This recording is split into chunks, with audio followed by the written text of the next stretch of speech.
মা বলছেন একদমই তার মনের মতো হচ্ছে না। বারবার বলছেন না না হচ্ছে না, আরো ভালো হবে, আর একটু এক্সপ্রেশন দে না, আর একটু মন দে। ওরা বলছে করছি তো, এরকমই তো দেখিয়েছে।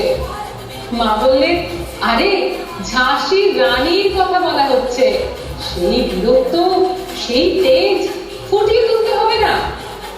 ওরা তো অবাক, বলে ঝাঁসির রানী সেটা আবার কে? মা বুঝিয়ে বলে যার কথা বলা হচ্ছে এই গানটায়, শুনছিস না, ঝাঁসিওয়ালি রানী থি। বেশ, গল্পটাই বলি তবে বড়।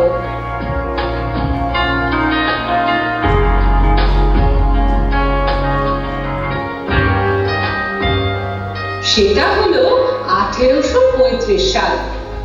কাশীতে মোরপন্ত ও ভাগীরথী বাইয়ের একটি মেয়ের জন্ম হলো। মা ভাগীরথী বাই মেয়ের নাম রাখলো মণিকর্ণিকা। আর 5টা বাচ্চার মতোই মণিকর্ণিকার ছোটবেলা কাটতে লাগলো মায়ের আদরে, বাবার স্নেহে।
হঠাৎ একদিন এলো ভয়ঙ্কর বিপদ।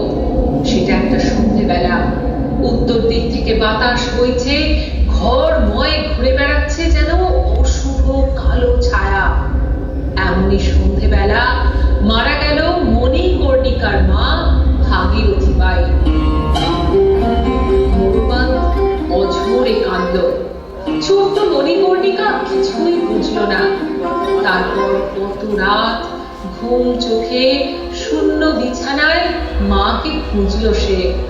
মা কিন্তু আর এলো না।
পেশোয়া দ্বিতীয় বাজিরাও ডাক পাঠালো মোরপন্তকে।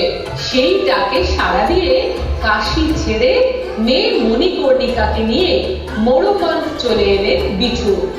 বৃদ্ধ বাজিরাও মা মরা মণিকর্ণিকাকে খুব ভালোবাসতেন। তার কাছে মণিকর্ণিকা কিছুটা পড়াশোনা শিখেছিল। জানিস, ছোট থেকে খুব দুরন্ত ছিল মণিকর্ণিকা, তাই তার যত খেলার সঙ্গী ছিল ছেলেরা।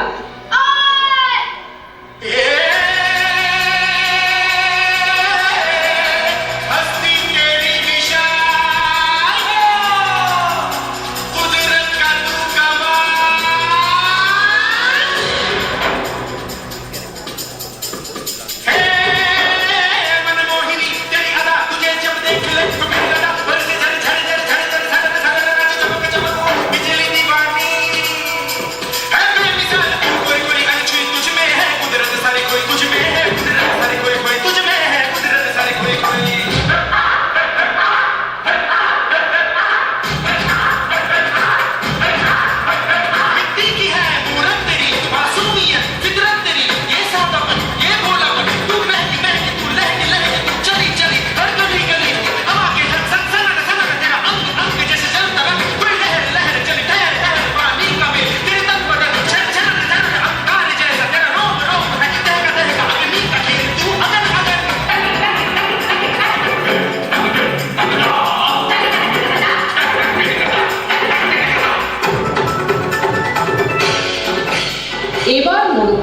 চিন্তা হলো মেয়ের বিয়ে দেওয়া নিয়ে। আসলে তখন তো মেয়েদের ছোটবেলাতেই বিয়ে দেওয়া হতো না। যাই হোক, মণিকর্ণিকার বিয়ে ঠিক হলো ঝাঁসির রাজা গঙ্গাধর রাওয়ের সাথে। এক বৈশাখী পূর্ণিমায় মহা ধুমধাম করে বিয়ে হলো মণিকর্ণিকা আর গঙ্গাধর রাওয়ের।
গাঁটছড়া জানিস তো? আরে বিয়ের সময় দেখবি বর আর বউয়ের কাপড়ে গিট বেঁধে দেয় না, সেইটা। তা গাঁটছড়া বাঁধার সময় সবাইকে চমকে দিয়ে ওইটুকু মেয়ে মণিকর্ণিকা বলল, গাঁটছড়াটা শক্ত করে বাঁধো।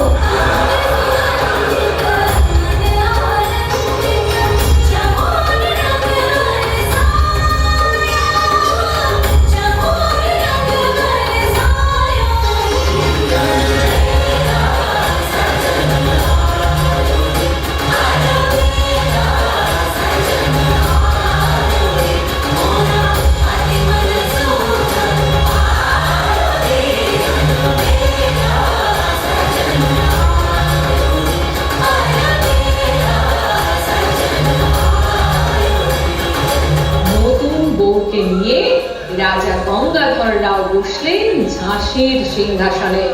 পুরোহিত তাকে আশীর্বাদ করে বললেন, আজ থেকে তোমার নতুন নাম হলো লক্ষ্মীবাই। মণিকর্ণিকার নাম মুছে গিয়ে সেই থেকে সে হয়ে গেল ঝাঁসির রানী লক্ষ্মীবাই।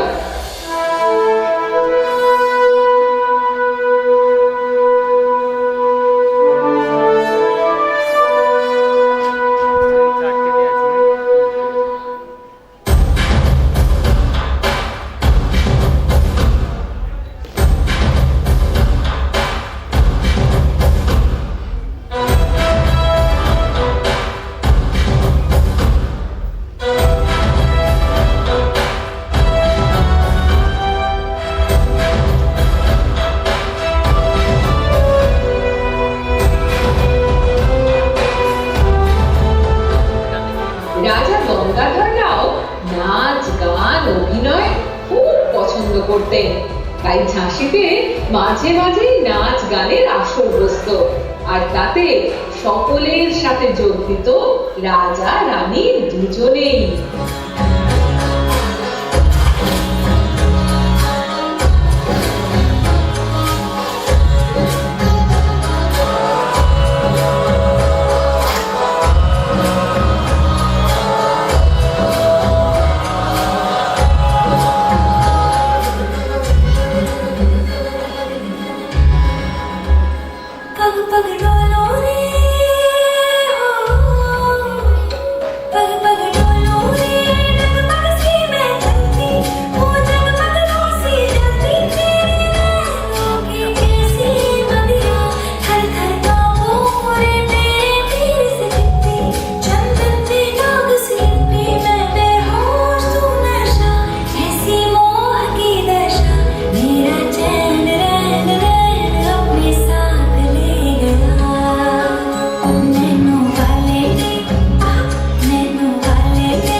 রানীর একটা ছেলে হলো। আনন্দে মেতে উঠলো ঝাঁসি। ছেলের নাম রাখা হলো দামোদর।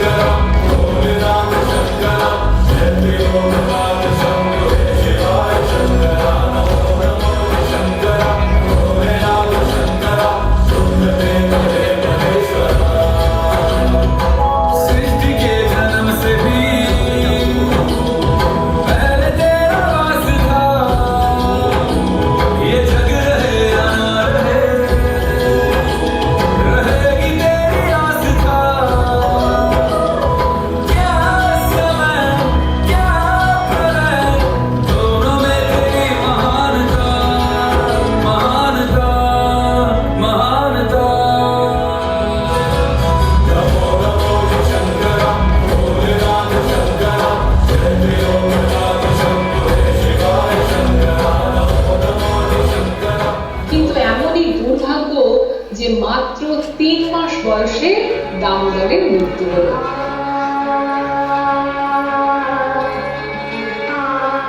সেই শোকে গঙ্গাধর রাও অসুস্থ হয়ে পড়লেন। কোনো চিকিৎসাতেই কাজ হল না।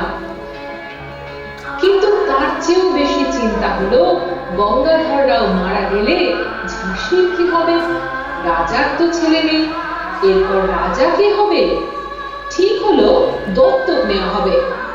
আনন্দ নামের একটি ছেলেকে দত্তক নেওয়া হলো। আর অদ্ভুত ভাবে এর পরদিনই মারা গেল গঙ্গাধর রাও। চারিদিকে খবর ছড়িয়ে গেল, ঝাঁসির রাজা আর নেই।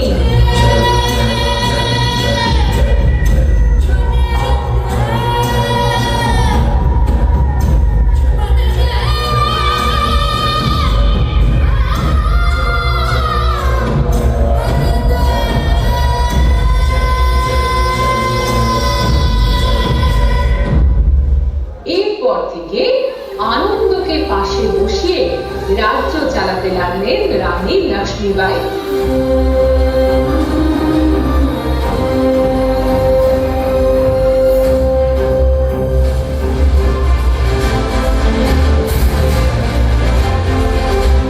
একদিন হঠাৎ এলেন মেজর এলিস। রানীকে সম্মান জানিয়ে পড়তে লাগলেন লর্ড ডালহৌসির আদেশ। ঝাঁসির রাজা গঙ্গাধর রাও দত্তক নেবার যে অনুমতি চেয়েছিলেন তা বাতিল করা হচ্ছে। সপ্তবিলব নীতি অনুসারে ব্রিটিশ সরকার ঝাঁসিকে দখল করে দিচ্ছে। এখন থেকে মেজর এলিস ঝাঁসির শাসনকর্তা। এলিসের পড়া শেষ হতে না হতেই শটান উঠে দাঁড়ালেন রানী। স্থির ভাবে বললেন, मेरी छाती नहीं दूंगी।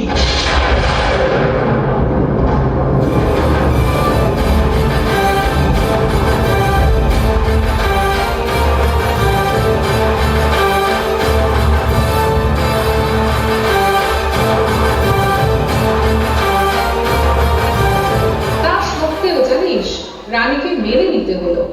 কেল্লা চলে গেল ব্রিটিশের দখলে। ঝাঁসির পতাকা সরে গেল, উঠতে লাগলো ইউনিয়ন জ্যাক।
এমনি করে এলো 1857 সাল।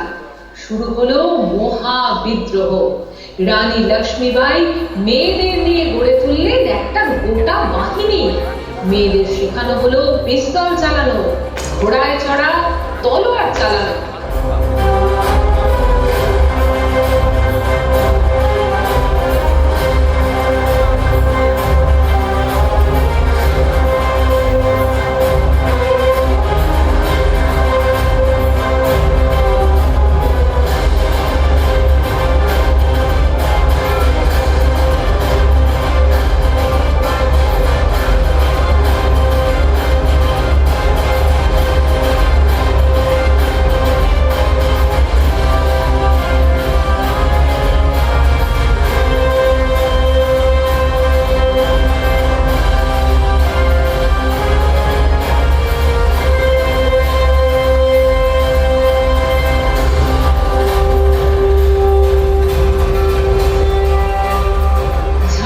রাজবংশের গৃহদেবতা মহালক্ষ্মী দেবীর মন্দির ছিল রাজপ্রাসাদ থেকে সামান্য দূরে। সন্ধ্যেবেলা রানী সেখানে যেতেন পুজো দিতে।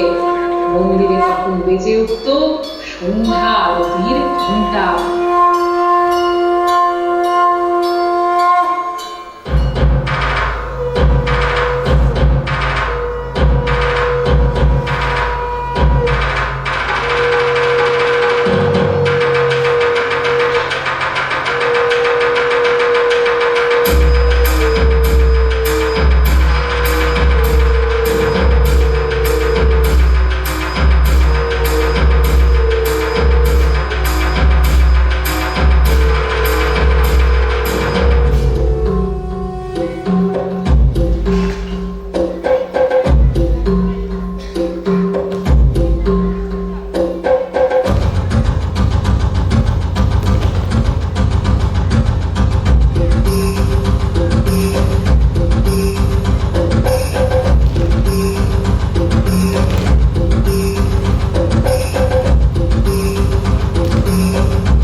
মহাবিদ্রোহ ছড়িয়ে পড়ল দিকে দিকে।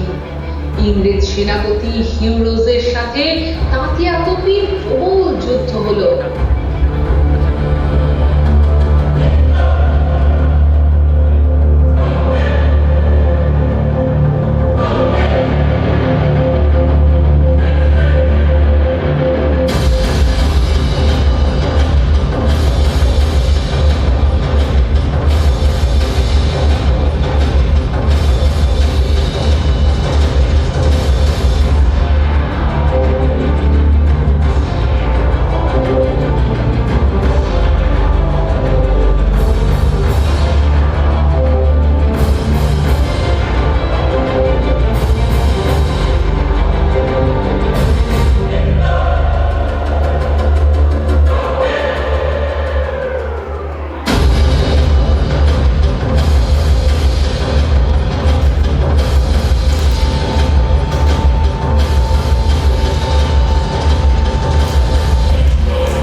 এই যুদ্ধে হেরে গেল তাঁতিয়া তোপি।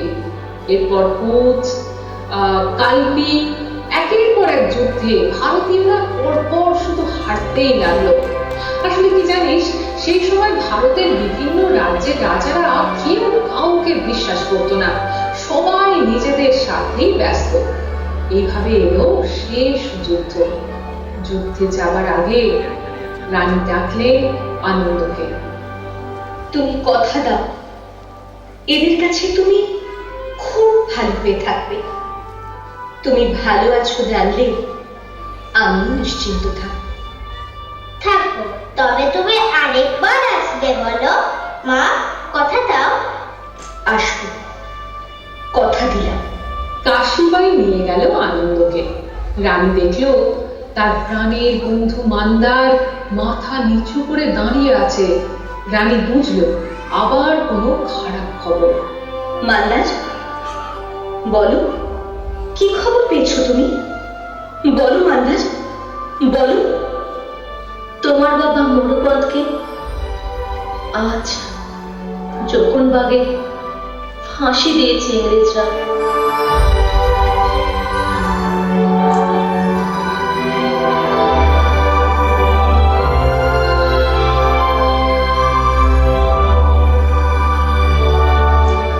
দেখো মান্দার, ওই তারাটা কেমন জল জল করে জ্বলছে। কাল যুদ্ধে মারা গেলে ওই তারাটার পাশে ছোট্ট একটা তারা হয়ে আমিও।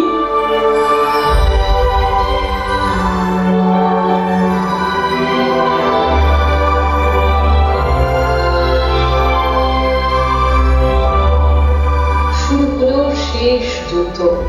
একদিকে বিশাল ইংরেজ বাহিনী, অন্যদিকে ঝাঁসির রানীর বাহিনী।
है नहीं तो मौत से भी क्यों डरे, ये जाके आसमान में दहाड़ दो। बोले मस्तकों के झुंड आग जंग की रहेगी तुम गुहार दो। पान शाम या जान का उड़ान वाले धनुष के बाण में उतार दो। आरंभ है प्रचंड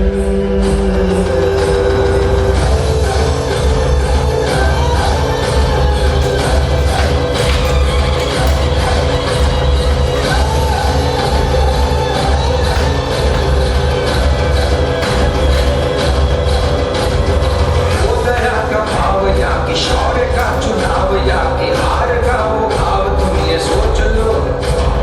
वो दया का भाव या कि शौर्य का चुनाव या कि हार का वो भाव, तुम ये सोच लो। या कि पूरे हाल पर जला रहे विजय का लाल लाल ये गुलाल, तुम ये सोच लो। रंग केसरी हो या मृदंग केसरी हो या कि केसरी हो ताल, तुम ये सोच लो। একটা গুলি এসে লাগলো রানীর বুকে।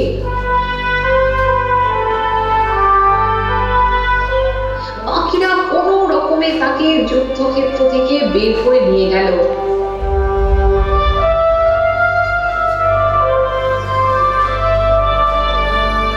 সকলে ধরাধরি করে মাটিতে শোয়ালো রানীকে। সবার চোখে জল। রানী বলল, তোমরা তোমরা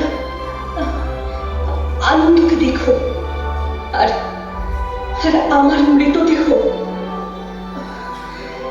যেন ইংরেজদের হাতে না পড়ে। আনন্দ আনন্দ ভালো হয়ে থাকবে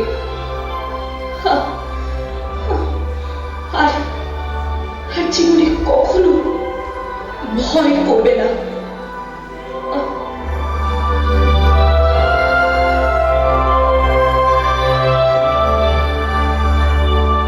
যোদ্ধার উপযুক্ত পরিবেশে যুদ্ধক্ষেত্রেই মৃত্যু হলো রানী লক্ষ্মীবাইয়ের। সেখানেই দাহ করা হলো তাকে। अग्निनय सुपथाराय अस्मान् विश्वानि देव वयुनानि विद्वान् यूयोऽभि अस्मद् जुहुराणमेनो भूयिष्ठान्ते नमयुक्तिं विधेम अग्निनय सुपथाराय अस्मान् विश्वानि देव শুনলি তো वयुनानि ঝাঁসির রানীর কথা। এখনো ঝাঁসির মানুষ বিশ্বাস করে প্রতি পূর্ণিমায় রানী লক্ষ্মীবাই এসে দাঁড়ায় কেল্লার ছাদে, তার প্রিয় ঝাঁসিকে দেখে। मैं रहूं या ना रहूं भारत ये रहना चाहिए, सिलसिला ये बात मेरे यूं ही चलना चाहिए। मैं रहूं या ना रहूं भारत ये रहना चाहिए।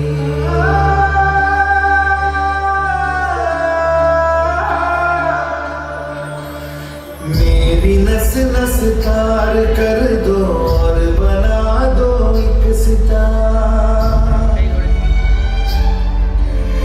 राग भारत मुझ पे छेड़ो झंझनाओ बार बार। देश से प्रेम आँखों से झलकना चाहिए।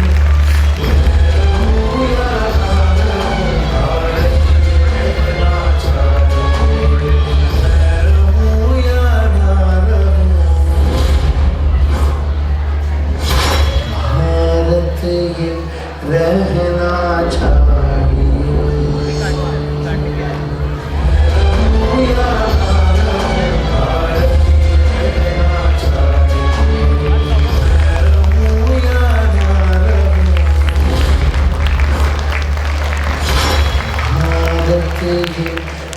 रहना चाहिए।